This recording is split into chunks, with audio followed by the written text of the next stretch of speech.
আসসালামু আলাইকুম। কেমন আছেন সবাই? আলহামদুলিল্লাহ আমিও অনেক ভালো আছি। আজকে আমি পোস্ত কই মাছ রান্না করব। তো সেইটাই আপনাদের সঙ্গে শেয়ার করছি। তো আমি ১ম এ শিলপাটায় একটু পোস্ত আর চারমগজ একটু বেটে নিয়েছি। তো বাটাবাটি হয়ে গেছে। এখন আমি কড়াইতে মানে বেশ খানিকটা সরিষার তেল দিয়ে দিয়েছি। আর সরিষার তেলের মধ্যে আমি কালো জিরে ফোড়ন দিয়ে দিয়েছি। দুর্দান্ত গন্ধ বের হয়েছে।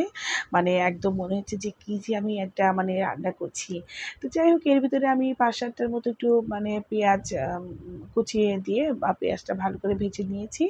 আর এখন আমি মানে বাটা মসলাগুলো দিয়ে দিচ্ছি। পেঁয়াজ, রসুন, আদা, জিরা সবই আমি কিন্তু ১/২ চামচ দিয়েছি। বেশি মসলা দেব না। কারণ পোস্ত আর চারমগজ দিলে এটা এমনিতেই খুব গ্রেভি হয়ে যাবে।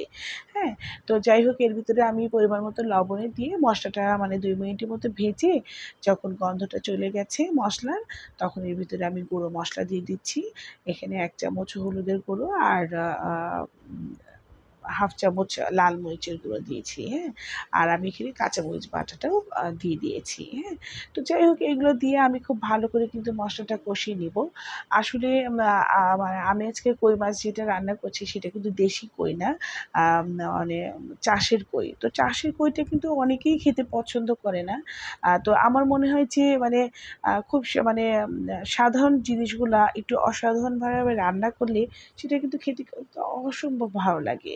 তো যারা এই চাষে কই মাছটা খেতে পছন্দ করেন না, তারা একটু কষ্ট করে মানে একটু অন্য স্টাইলে রান্না করলে দেখবেন যে মানে খেতে খুব ভালো লাগে। তো যাই হোক আমার কিন্তু মসলা মানে কষানো হয়ে গেছে। আমি এর ভিতরে কিন্তু এই কই মাছগুলো ভেজে রেখেছিলাম আর সেই ভাজা কই মাছগুলো মসলার মধ্যে দিয়ে দিলাম। তো এক পিঠটা একটু ভালো করে মানে ফুটে উঠলে আমি মাছগুলাকে ভালো করে উল্টে দিয়ে দিব, হ্যাঁ? তো এই আম চাষের কই মাছ আসলে ভাজা খেতেও আমার খুব ভাল লাগে। আমার কই মাছটাই আসলে খুব ভালো লাগে। তবে দেশি কইটা খেতে আমি একটু ভয় পাই। কারণ আমার একবার গলায় কাটা মানে বিঁধেছিল। সেই থেকে আমি দেশি কই মানে খেতে আমি খুব ভয় লাগে আমার। যাই হোক এর ভিতরে আমি কিন্তু ওই যে চারমগজ আর পোস্তটা বেটে রেখেছিলাম সেটা কিন্তু দিয়ে দিলাম।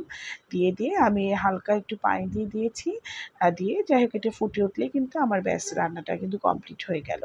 তো আমার এই রান্নাটা যদি মানে রেসিপিটা যদি আপনাদের ভালো লেগে থাকে তাহলে কিন্তু অবশ্যই লাইক, কমেন্ট, শেয়ার করবেন। আর এই যে রান্নাটা কিন্তু অলমোস্ট হয়ে গেছে। আমি নামানোর আগে ৭-৮ টা একটু কাঁচামরিচ মানে আস্ত কাঁচামরিচ দিয়ে দিয়েছিলাম। আরও ফ্লেভারটা দুর্দান্ত হয়ে যাচ্ছে। আর এই যে দেখুন যে মানে কই মাছের উপর যখনই তেলটা এরকম ভেসে উঠছে, তখনই কিন্তু আমার রান্নাটা হয়ে গেল, হ্যাঁ? তো যারা কই মাছ পছন্দ করেন না, এভাবে একদিন রান্না করে দেখবেন, অবশ্যই ভালো লাগবে। আল্লাহ হাফেজ।